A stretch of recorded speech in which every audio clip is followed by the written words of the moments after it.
Assalamualaikum warahmatullahi wabarakatuh.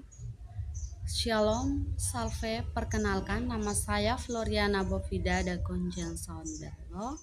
NIM saya 2322111021 dari Program Studi Pendidikan Bahasa dan Sastra Indonesia semester 4 kelas B. Baik, di sini saya akan membacakan hasil analisis saya mengenai unsur intriksi dalam novel Gadis Pantai karya Pramoedya Anantantoer. Baik, langsung saja. Tema yang saya ambil dalam judul tersebut yaitu tentang gadis pantai yang menceritakan kisah seorang gadis nelayan yang dinikahi seorang bendoro dari kota dan juga bumi manusia, yang tokoh utamanya Minke juga memiliki latar belakang kehidupan di pasir. Tokoh dan penokohan gadis pantai polos dan lugu digambarkan sebagai gadis muda dari kampung nelayan yang tidak tahu banyak tentang dunia di luar desanya, terutama adat dan tata cara kaum priayi bendoro, berpendidikan dan beragama. Ia dikenal sebagai sosok yang taat beribadah dan memiliki pengetahuan agama. Emak ibu gadis pantai, penyayang dan perhatian kepada anaknya. Ia menyayangi putrinya dan menginginkan yang terbaik untuknya. Sedangkan bapak ayah gadis pantai, pekerja keras, digambarkan sebagai seorang nelayan yang gigih mencari nafkah. Terus Mardina, bujang pelayan. Di rumah bendoro ia memiliki kedudukan lebih tinggi di antara para pelayan lainnya. Nah, di sini saya akan menjelaskan tentang latar tempat. Pantai dan kampung nelayan sebagian besar cerita berlatar di sebuah kampung nelayan yang sederhana di pesisir utara Jawa. Terus waktu masa kolonial India Belanda, cerpen ini berlatar pada masa penjajahan Belanda.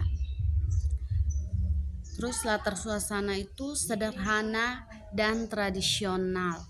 Suasana di kampung nelayan digambarkan sederhana, penuh dengan tradisi dan ikatan kekeluargaan yang sangat kuat.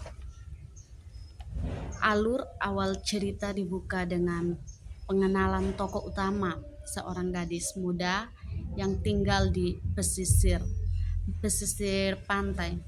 Kehidupan sehari-harinya digambarkan sederhana dan dekat dengan alam, dan pada suatu hari datanglah seorang laki-laki asing ke desa mereka. Ia berbeda dari penduduk setempat dengan pakaian dan perilakunya yang mencolok.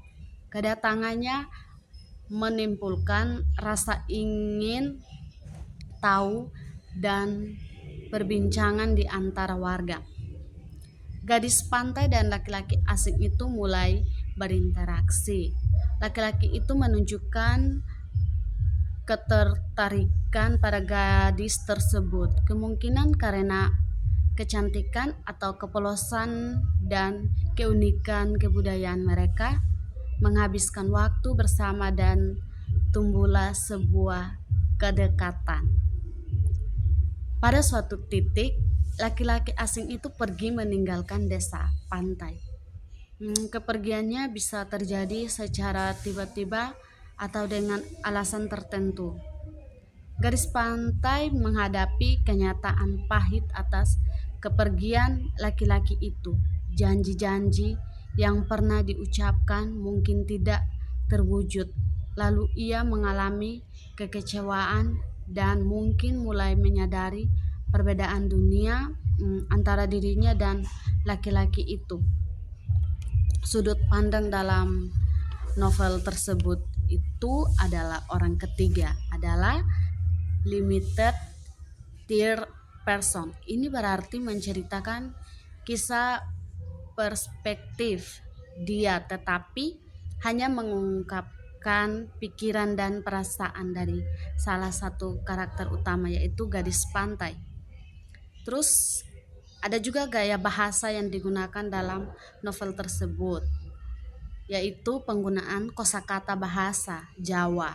Itu dari bahasa Jawa, khususnya dalam konteks sosial budaya masyarakat Jawa. Oke, sekian dari saya. Terima kasih.